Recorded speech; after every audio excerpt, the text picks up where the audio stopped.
A film from the year 2000 was shot by 3 different people, and officially credited to none of them.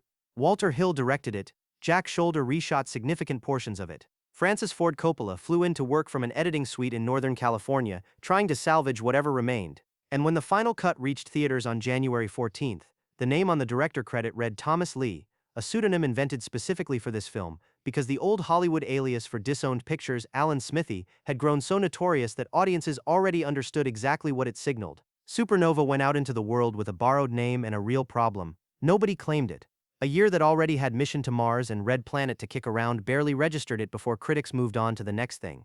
And yet here we are, because Supernova has something running underneath all that chaos, something it never quite manages to say out loud, but that you feel anyway, if you sit with it long enough. What's stranger still is that the chaos itself turns out to be part of what the film is actually about. Back in 1990, the film began its life as a script called Dead Star. William Malone, who wrote it, wanted something lean, a contained thriller, modest budget, intimate crew, a kind of dead calm set in space. He brought in H.R. Giger to design the alien elements, and Giger, who had built the xenomorph for Alien a decade earlier, sketched out a device covered in holes.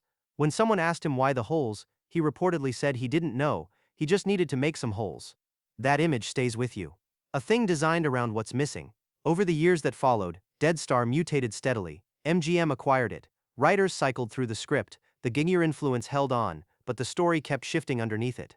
By the time cameras rolled in April 1998, Malone's lean thriller had swelled into a $90 million studio production with James Spader and Angela Bassett at the top of the call sheet, and a director, Walter Hill, who had been brought in just weeks before shooting began and who immediately started reworking a script he believed had fixable problems. What Hill didn't know was that the head of United Artists was personally attached to the existing script and had no interest in seeing it fixed. Hill shot his version of the film.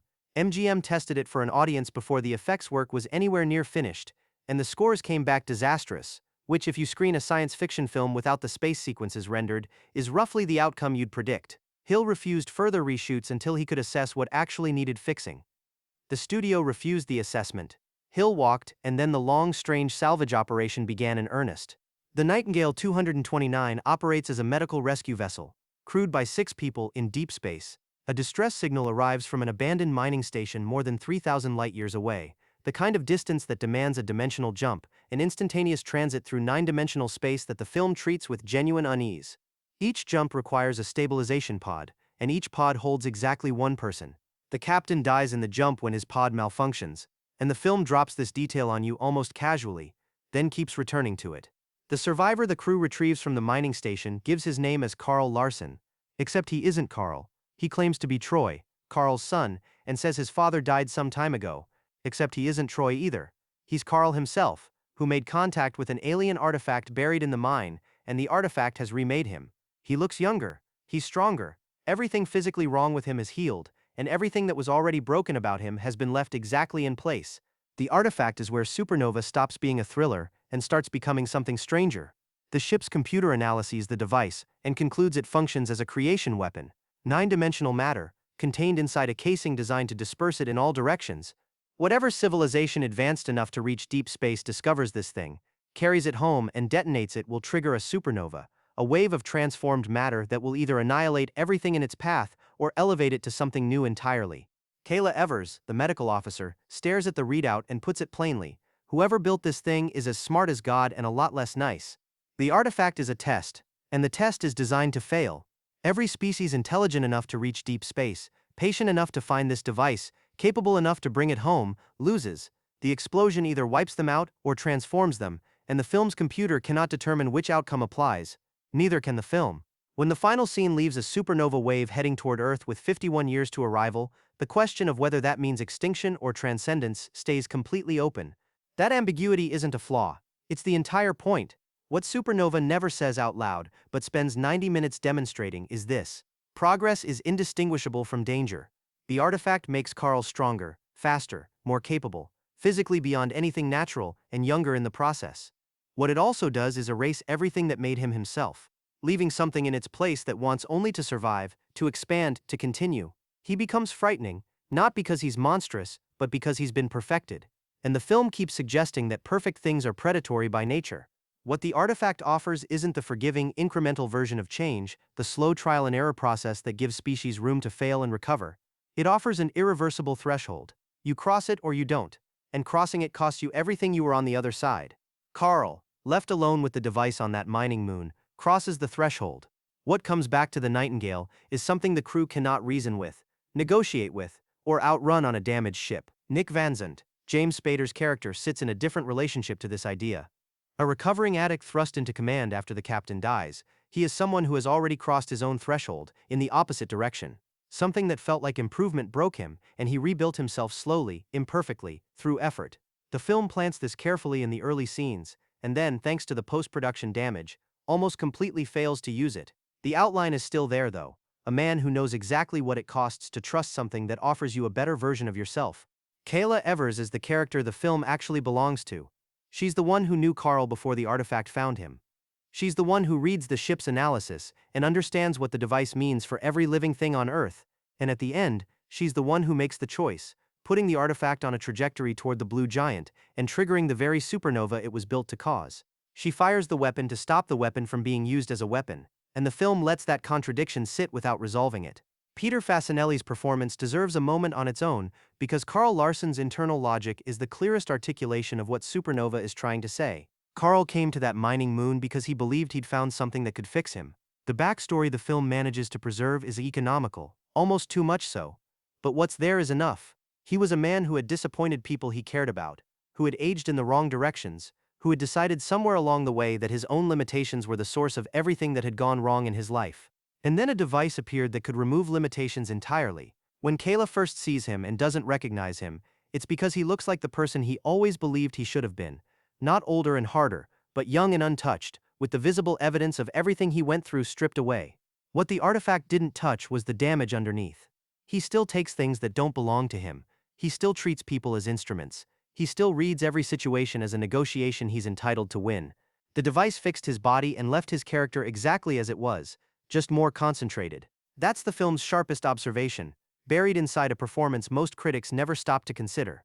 The promise of transformation is not the same thing as transformation. Karl received everything he wanted from the artifact, and it made him more thoroughly himself, not a better version, but a distillation of every tendency he already had, with all the physical constraints gone. He offers the crew a percentage of the sale. He presents this as reasonable, a straightforward business arrangement, and he genuinely cannot understand their refusal. His reasoning is internally consistent. The artifact is valuable, he found it. Bringing it home and sharing the proceeds is a generous offer. The information that bringing it home would trigger a supernova simply doesn't reach him, not because he can't follow the science, but because the idea that something might matter more than his personal transaction doesn't register. That's not stupidity. That's a specific kind of intelligence. Highly developed, completely missing the dimension that would let him understand why Kayla would rather detonate the thing than hand it over. She destroys it not because she's certain it means extinction, but because she can't be certain it doesn't, and in the face of something that could end everything, uncertainty alone is reason enough. Karl would never make that choice. That difference is the whole film. The Nightingale 229 deserves attention on its own terms. Because whoever designed the interior built something that holds up. The ship generates gravity through rotation, which gives the action a spatial logic that most films from this period simply skipped. The corridors feel lived in. The medical bay reads as functional rather than cinematic. The zero-gravity sections where the sleep pods sit, where the dimensional jumps take place, have a genuine weightlessness in the staging that roots the stranger ideas in something physical. Sweetie, the ship's AI, turns out to be one of the more interesting presences in the film. She's warm, careful, consistently attentive. She monitors the crew, handles diagnostics, plays chess with the computer technician in the opening scene because he can't sleep. When that same technician Benjamin tries to persuade her to vent Karl into space, she refuses. Protecting the ship doesn't justify harming a crew member, and no argument Benjamin makes gets past that. What she does instead is run a simulation, showing him what it would look like if he were already dead, so he understands the weight of what he's actually asking. That exchange, the AI quietly walking a frightened person through the ethics of what they're proposing, is stranger and more interesting than most of the thriller mechanics around it. Sweetie is built to save lives and cannot bend that directive even when bending it might save more lives. The problem she embodies is a genuinely contemporary one, though the film never pushes it anywhere. Throughout the production design, there are echoes of Geiger, rounded corridors, organic feeling surfaces in the alien sections, architecture that doesn't quite belong to human spatial intuition. The visual language survived everything that happened to the film in post-production, and it still feels considered. One thing Supernova gets consistently right, consistently enough to deserve its own chapter, is color. The Nightingale's interior runs on cool blues and institutional whites. Genuinely clinical, the way actual high-stakes medical environments are clinical. Clean surfaces, functional light sources, a space designed around the work rather than around making the audience comfortable. When the film is calm, the palette is calm. Then the artifact arrives, and everything shifts. The device is pink, softly luminous, pulsing like something alive, carried into a ship built entirely from blue and gray. In every scene it appears in, the color registers as wrong before you've consciously processed why. It's biological in a mechanical space. It's warm in a cold one. Cinematographer Lloyd Horn II understood what the artifact needed to be, not strange in a way that's familiar from other science fiction, but strange in a way that activates something instinctive and uncomfortable. Creature designer Patrick Tatopoulos has said that Hill wanted the device to feel sexual and threatening simultaneously, in the deep evolutionary sense of those two things being connected, something that wants to spread, to reproduce, to transform whatever it contacts into more of itself. The color alone does most of that work before a word of dialogue is spoken. There's a scene where Jerzy Penalosa, played by Lou Diamond Phillips, presses his hands into the artifact when no one is around. The glow deepens, his expression travels through pain into something the film can't quite name, and when he pulls back, the bones in his hands have changed. He's stronger, healing faster than a body should.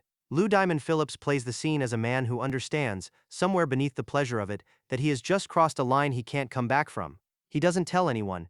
He starts watching Karl, measuring himself against what the artifact has already made of him, calculating whether what's happening to him is the same process or something different. The answer the film gives him is the answer it gives everyone who gets too close to the device.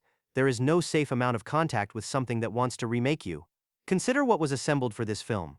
James Spader, Angela Bassett, Robert Forster, Lou Diamond Phillips, Robin Tunney, Peter Facinelli, Wilson Cruz, all of them in the room at the same time, in 1998, at the height of their respective abilities. And the film cannot figure out what to do with most of them. Robert Forster, fresh off an Oscar nomination for Jackie Brown, is killed off 18 minutes in barely enough time to register before the film has to move on without him. The character James Spader was supposed to inhabit a recovering addict, whose particular history with dependency gives him a way of understanding what the artifact does to Karl, is set up with care in the first act, and then left completely unresolved. Angela Bassett does everything the role asks of her, and clearly has more available if any of the scenes that would have used it had survived to the final cut. Peter Facinelli's Karl, though, genuinely unsettles in the second half, which is not a small achievement. His performance leans cold and faintly amused rather than aggressive. And that instinct is exactly right for a character who has become a superhuman predator trapped in a medical vessel with nowhere to run. He doesn't rage at the crew. He studies them. He waits. That patience is the most frightening thing about him, and Facinelli earns it. Hill later said that Spader did a great job. Spader later said he'd be the least hurt if you decided to skip this one entirely. That captures the film's position pretty exactly. Somewhere between genuine effort and genuine ruin. And the distance between those two places was not the fault of anyone who actually showed up to set. This is the part that still stings. Hill's version was apparently much darker throughout. Patrick Tatopoulos built full creature makeup for the villain's transformation during the climax, spent considerable time and money on it, and MGM cut every frame because they wanted audiences to be able to see the actor's face. A supercomputer AI on the mining station, designed to provide context and explanation, was removed entirely. Character scenes between Nick and Kayla that made the addiction subplot coherent and their eventual connection feel earned, gone. An ending that went somewhere genuinely different, darker, more uncertain than the one that survived, left behind. The story of how Supernova traveled from Hill's original cut to the Thomas Lee credit is a particular kind of Hollywood cautionary tale, one that reveals how decisions made under institutional pressure tend to compound rather than resolve. Hill's footage went to a test audience before a single effects shot was finished. He had explicitly told the studio not to do this. He had explained that screening an unfinished science fiction film is not the same as screening the film. Audiences respond to the approximation, and the approximation of Supernova without its space sequences was predictably disastrous. The studio screened it anyway. Scores came back catastrophic. Additional photography was refused. Hill walked away, and the film sat on a shelf for the next 18 months. MGM brought in Coppola, then serving on the studio's board, to attempt another edit. The irony that the director of Apocalypse Now, one of the most famously troubled productions in American film history, had been asked to fix someone else's famously troubled production, was acknowledged by everyone and changed nothing. Working from his American Zoetrope facility, Coppola constructed the zero-gravity scene between Spader and Bassett from footage that had originally featured different actors entirely, placing their faces digitally onto other bodies. He shaped the film's ending from several options Hill had shot and left behind. Coppola's version also tested poorly, also failed to land the PG-13 rating the studio wanted, and someone else, unnamed in every account of the production, made further adjustments. The trail goes cold there. In January 2000, a film credited to Thomas Lee opened across 2,280 theaters and earned $6 million in its first weekend against a $90 million cost. MGM had not screened it for critics. The reviews that eventually appeared focused primarily on incoherence, which is fair, but incoherence is a symptom, not the underlying problem. The problem was a film that had a clear idea of what it wanted to be and was stopped from becoming it at every available stage. Coppola's public comments on the project were diplomatic. He said he hoped his experience had helped address some of the problems that losing a director creates. Hill said Spader did a great job. That may be the most pointed review the film received from anyone who was actually present. 3 people wanted 3 different films. None of them got it. The result is a compromise that nobody designed. And yet beneath the mismatched seams, the truncated arcs, the scenes that open and never land, the thing the film was attempting is still visible. A story about a device that promises change and delivers catastrophe. A story about what happens when progress and danger become impossible to tell apart. A story about ordinary people trying to survive contact with an idea too large for the vessel containing it. That idea made it through all 3 directors, all the rewrites, all the test screenings, the 18 months on the shelf, and the January dump date.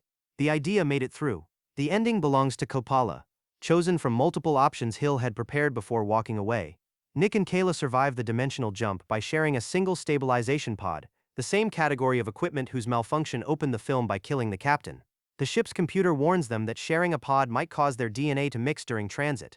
They climb in together anyway. They emerge alive, changed at some level the film declines to specify, on their way back to Earth. Behind them the supernova wave is already moving, 51 years to arrival. Whether it destroys all life on Earth or carries humanity across some threshold into something new, the computer cannot determine, and neither can the film. That open question is Supernova's most honest moment, because it's the question the whole film has been circling without being able to name. Is contact with something larger than you a gift or a death sentence? Is the threshold you cross an ascent or a destruction? The film that was made by nobody, remade by committee, and released by a studio that had already written it off, somehow managed to hold on to the one question that makes it worth watching. And it had the honesty to leave it unanswered. Supernova doesn't ask you to forgive what's broken in it. It barely acknowledges the breaks are there. It moves at a pace that trusts you to keep up, with a crew you'd have liked to spend more time with, carrying an idea the studio spent years trying to sand into something commercially comfortable and never quite managed to. Better-made films from this period ask smaller questions. Smoother productions have nothing underneath them at all. Watch Supernova tonight, knowing that what you're seeing is already a salvage operation, and that what survived the salvage is still worth your time. Watch Angela Bassett look at an alien device and understand, in about 4 seconds of screen time, exactly what it means for every person on the planet she comes from. Watch James Spader take command of a broken ship in deep space and carry himself like a man who learned, at real cost, never to trust something that makes you feel too good too quickly. And when that supernova wave starts moving toward home in the final minutes, sit with the question the film leaves you. If something like that were coming, something that would either end you or transform you beyond recognition, with no way to know which, would you want to know it was on its way? Leave that in the comments. It's the question Supernova has been asking the whole time.